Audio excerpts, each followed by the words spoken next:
범죄를 저지른 자는 마땅한 처벌을 받아야겠죠. 그래야 재범을 방지하고 법과 질서를 유지할 수 있으니까요. 이건 오늘날만의 일은 아닙니다. 고대부터 죄의 경중을 따져 적절한 처벌을 주는 것은 아주 중요했어요. 가벼운 문제에는 가벼운 형벌을, 무거운 문제에는 무거운 형벌을 내리는 게 당연하다는 거죠. 눈에는 눈, 이에는 이라는 유명한 법전도 있었으니까요. 문제는 아주 무거운 범죄의 경우입니다. 형벌 중 최고형은 당연히 사형이지만 많은 사람의 목숨을 빼앗는다거나 반역을 도모하였다거나 그에 준하는 많은 악행들은 그냥 사형만으로 끝내면 안 되는 거였어요. 그래서 사람들은 최대한 고통스러운 사형 방법을 개발하기 시작합니다. 요즘의 사형이야 점점 집행자의 죄책감을 덜고 사형수의 고통의 시간을 줄이는 방향으로 가고 있지만 과거의 사형은 반대인 경우가 정말 많았다는 거죠. 인간으로서 상상도 하기 싫을 정도로 잔인하게 사람을 죽였습니다. 심지어 그걸 대중들이 보게 함으로써 많은 사람들에게 공포를 각인시키고 기강을 잡았어요. 하여 과거의 많은 기술자들은 사람을 죽이기 위한 단 하나의 목적으로 우아하고 정교하며 공학적인 기구들을 만들었습니다. 네, 오늘의 이야기 고문과 사형에 사용한 도구들입니다. 이야기는 기원전 570년 시칠리아 섬으로 갑니다. 당시 이 작은 지역의 통치자는 폭군 팔라리스라는 인물이었어요. 그는 반란으로 이 지역의 권력자가 되었기에 자신의 상징을 아주 중요하게 생각하는 사람이었죠. 하여 당대 아테네의 유명한 예술가 페릴라우스에게 거대한 청동 황소를 만들게 했어요. 팔라리스의 황소라고 불리는 사형도구의 탄생이었죠. 팔라리스의 황소는 사람이 들어갈 수 있는 입구와 뚜껑을 잠그는 장치로 구성되어 있습니다.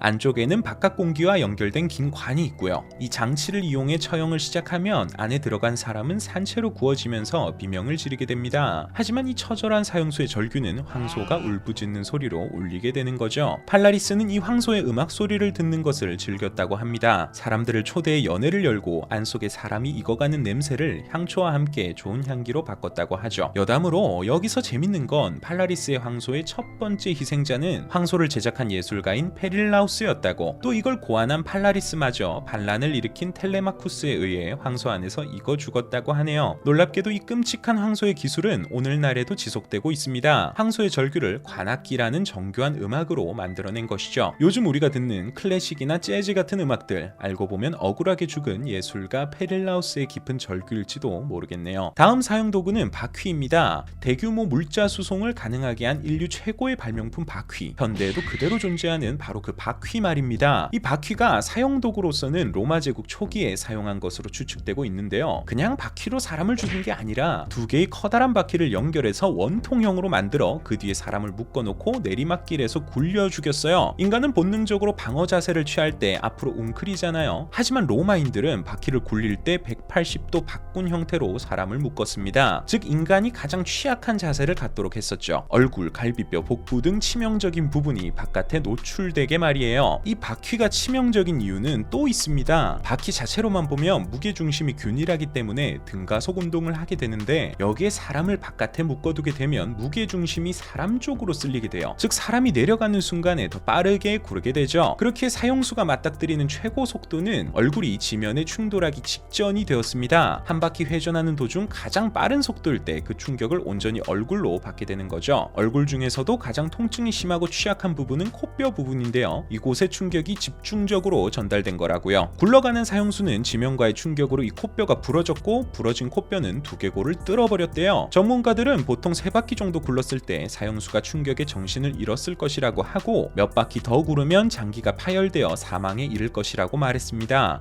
이러한 바퀴는 시간이 흐르면서 유럽의 고문과 사형 도구로서 점점 더 진화했어요. 가시가 박힌 바닥에 굴린다든지 불길 속을 굴린다든지 이미 처형된 사람을 바퀴에 꼬아놓고 높은 곳에 걸어놓아 공포정치의 수단으로 사용하는 등 말이에요. 다음 사형 도구는 고뇌의 배입니다. 보통의 배, 절명의 배라고도 불리는 이 형벌 기구는 손잡이를 돌리면 배가 4갈래로 찢어지는 구조를 가지고 있어요. 이건 앞서 소개한 기구들과는 다르게 크기가 초등학생의 주먹 정도로 매우 작습니다. 기껏해야 꿀밤이나 때릴 것 같이 조그맣게 생겼죠. 하지만 인간의 상상력과 잔인함은 그리 만만치 않았습니다. 이 조그만 기구를 입속에 넣은 뒤 손잡이를 돌려서 두개골을 터뜨려 흐리는데 사용했다고요. 심지어 동성애를 저지른 사람에게는 입이 아닌 항문에 이 기구를 사용했으며 마녀로 의심되거나 낙태를 저지른 여성의 경우에는 성기에 이 기구를 사용하기도 했어요. 그들은 단순히 사형의 고통스러움을 추구한 것이 아닌 죄인의 수치스러움 또한 고려했던 거죠. 우리는 고뇌의배를 통해 중세인들이 얼마나 죄인에게 가혹했는지를 엿볼 수도 있습니다. 바깥에서 외상을 입히는 게 아닌 인체 내에서 균열을 만드는 방식, 현대인들이 봤을 때 단언컨대 가장 잔인하고 끔찍한 처형도구 중 하나라고. 다음은 중세시대 모든 처형도구 중 가장 악몽에 가까운 사형기구로 불리는 철의 처녀 아이언 메이든입니다. 아이언 메이든이라는 기구는 여인의 형상을 한 외형과 철로 된 가시가 빼곡히 박힌 내부로 구성되어 있는데요. 이 안에 죄인이 들어가는 것만으로 형이 집행됩니다. 물론 죄인의 숨이 끊어지기 전까진 문이 열리지 않죠. 모양만 봐도 아주 고통스럽게 생기긴 했지만 이 처형도구의 가장 악랄한 점은 사람을 느리게 죽이는 것에 있습니다. 주요 장기가 있는 곳에 가시를 설치하지 않았으며 깊게 찌르지 못하도록 설계되어 있거든요. 또한 구멍을 내는 철의 가시가 흐르는 피를 지혈하는 역할을 하여 사망을 늦췄습니다. 즉 안에 갇힌 사람은 가시로 인한 엄청난 고통, 출혈과는 무관하게 대개 탈수 증세에 염증으로 인한 합병증이 더해져 죽었다고 추측되고 있습니다. 중세시대 가장 오랜 시간 사형을 집행했던 도구인 아이언 메이든, 사실 실제로 사용되었는지는 문서나 서적이 남아있지 않다고 하는데요. 단지 학자들에 의해 추측될 뿐이었던 겁니다. 반대하는 학자들은 중세 인테리어 물건의 사리부터 와전된 것이라고 주장했어요. 더욱이 2차 세계대전 연합군의 폭격이 독일을 강타하며 마지막 남아있던 아이언 메이든이 자취를 감추어 추가적인 연구도 불가능하게 되었죠. 하지만 2003년 충격적이고도 흥미로운 사실이 하나 밝혀집니다. 9.11 테러의 원흉 사담 후세인, 그의 아들 우다이 후세인의 사무실 놀이터에서 아이언 메이든이 발견되었어요. 하여 이라크 국가대표 축구 선수들이 경기를 패할 때마다 이 장치를 사용하라는 명령을 받은 사람이 있다는 소문이 근처 어린 아이들에게서 돌았다고 하네요. 네, 이번 시간은 과거의 처형 및 고문 도구들을 다뤄보았는데요. 뭐랄까, 현대의 인권과 사회문화가 정착하기 전까지 어떠한 시행착오가 있었는지 알 수 있게 되었던 시간이었지 싶습니다. 그럼 저는 또 다음 영상으로 돌아올 테니 영상을 재밌게 보셨다면 구독과 좋아요 한 번씩 부탁드리고, 저희 채널을 이미 구독해주신 85명의 구독자분들에게 진심으로 감사드리며 이만 마치도록 하겠습니다. 여기까지 시청해주셔서 고마워요.